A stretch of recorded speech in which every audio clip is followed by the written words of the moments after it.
Hello, welcome back to my channel.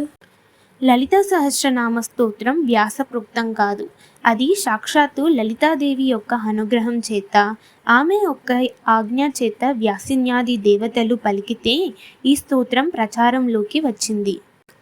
ఈ నామాలని ఎవరు అనుసంధానం చేస్తారో, ఎవరు ప్రతిరోజు ఈ లలిత సహస్ర స్తోత్రాన్ని చదువుతూ ఉంటారో వారి యందు నాకు ప్రీతి కలిగి వారికి సంబంధించిన సమస్త యోగక్షేమాలను తానే స్వయంగా విచారణ చేస్తాను అని అమ్మవారు ఆనాడు ప్రతిజ్ఞ పూనింది. కాబట్టి కలియుగంలో మనకి లలితా సహస్రనామం వంటి సహస్రనామ స్తోత్రం లభించడం కేవలం భగవంతుని యొక్క నిర్హేతుక కృపాకటాక్ష వీక్షణం తప్ప అన్యము కాదు. ఇది తల్లి యొక్క పూర్ణానుగ్రహముగా మనకు అందినటువంటి స్తోత్రం. నామము అంటే పేరు. లలితా సహస్రనామ స్తోత్రము అని ఒక మాట అంటున్నాం, కానీ బాహ్యంలో అది రహస్య నామ స్తోత్రం. ఆవిడ పేరు లలిత అయితే ఆవిడని సహస్రము అంటే అనంతము అని పేరు.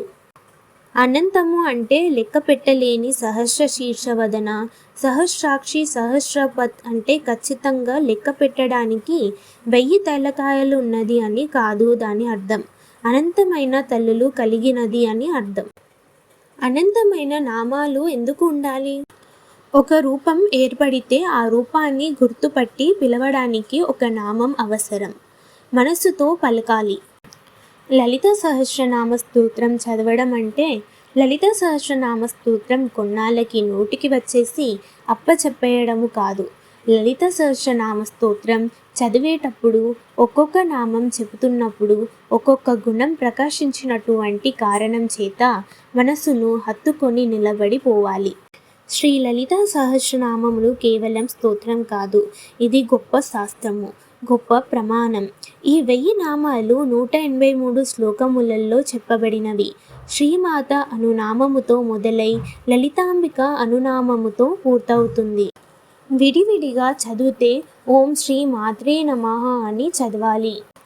అర్థం తెలుసుకొని చదవాలి. అలా వీలు కానప్పుడు నామజపము వల్లే చదవాలి. ఎలా చదివినా భక్తితో చదివితే పుణ్యం వస్తుంది. ఈ నామములు చదివితే వచ్చే ఫలితం క్లుప్తంగా తెలుసుకుందాం.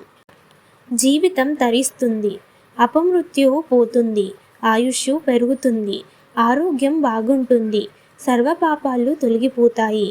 ఇంతకు మించిన ఆనందం మరొక్కటి ఉండదు.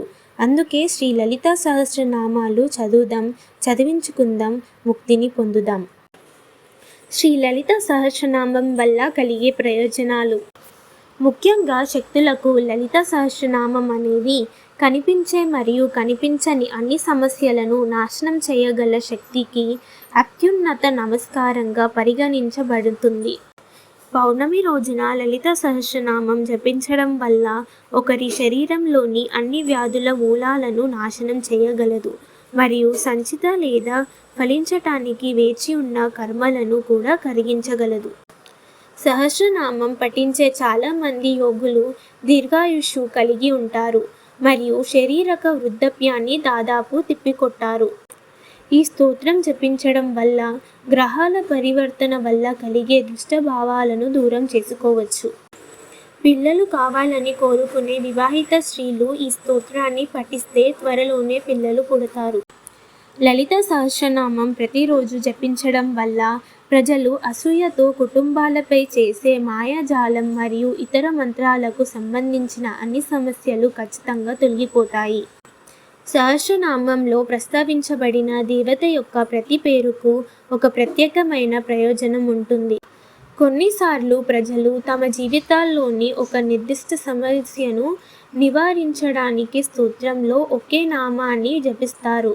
1000 దేవతల పేర్లను చదవడం వల్ల నిజాయితీ గల సాధకుడు తన పేరుకుపోయిన పాపాలన్నిటినీ పాలద్రోలడానికి సహాయపడుతుంది. ఈ స్తోత్రాన్ని నిజాయితీగా చదివే వ్యక్తి త్వరలోనే తన శత్రువులందరూ నెమ్మదిగా తన జీవితం నుండి తొలగిపోతున్నారని గ్రహిస్తాడు. ఈ స్తోత్రాన్ని 6 నెలల పాటు పఠించడం ద్వారా ఒక వ్యక్తి తాను సంపన్నుడయ్యాడని మరియు పేరు, కీర్తి మరియు సంపదల్లో సమృద్ధిగా ఉంటాడని నిర్ధారించుకుంటాడు. స్తోత్రం పారాయణం చేయడం ద్వారా ఒక నిర్దిష్ట లక్ష్యాన్ని సాధించేటప్పుడు ప్రతి శుక్రవారం ఉపవాసాలు పఠించడం తప్పనిసరి. లలితా సహస్రనామం పఠనం లేదా పారాయణంలో తనను తాను అంకితం చేసుకునే వ్యక్తికి లక్ష్మీదేవి ఎల్లప్పుడూ తోడుగా ఉంటుంది. మీరు ఈ సహస్రనామాన్ని ప్రతిరోజు 1 నెల లేదా 3 వారాల పాటు పారాయణం చేస్తే సరస్వతీ దేవి మీ జీవితంలో ప్రత్యక్షమవుతుంది.